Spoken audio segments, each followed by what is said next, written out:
Good morning. We get a lot of our customers calling lately about chlorine in the water. And yes, chlorine is in the water. It has to be. Obviously, it's our disinfectant so we all don't get sick through our public supply lines bringing water to your house. So it is necessary, but a lot of people do not want to bathe in it nor drink it or anything else, and they're looking for whole house solutions. And there's lots of companies that will put the resin, this is a cutaway, just a sample tank. They will put resin in the bottom half of the tank, halfway full, and then they will put activated carbon above it. And they'll just leave these, so a layer of resin in the bottom and then carbon.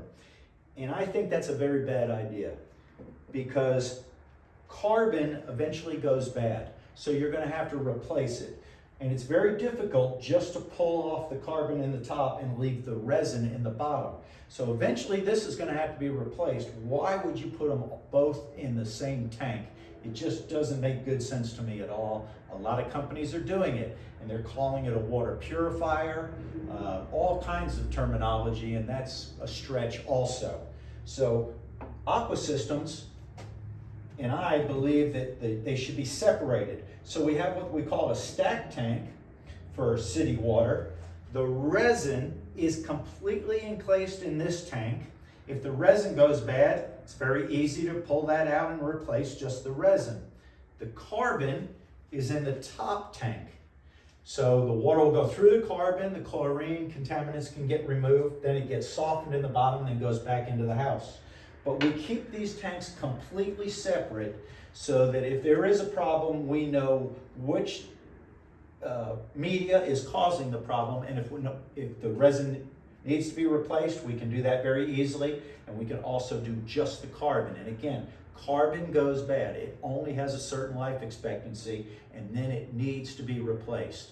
If you leave it in there too long, it can actually start growing bacteria on it. You don't want that in the house. Another way of doing this is we could put a regular sized water softener like this and then use a smaller tank that is just full of the carbon. So we go through the carbon tank first and then go through the water softener into the house. Again, two separate tanks, so it could solve that problem. We also have a third option. Let me grab it real quick. We have a whole house filtration tank that this cartridge goes in. This cartridge will have to be replaced depending on your water usage. We can give you some averages, but anywhere between 2 and probably 5 years on average. And it's encased in a tank, and all you do is, if you want to do it yourself, you take the top of the tank off. This actually pulls up and out. We drop a new one on in, but this can remove chlorine and some contaminants that could possibly be in the water also. So you have many different options. We just really discourage you from using a single tank, multi-layered bed. It seems like it's a problem just waiting to happen. Hopefully that answers your question.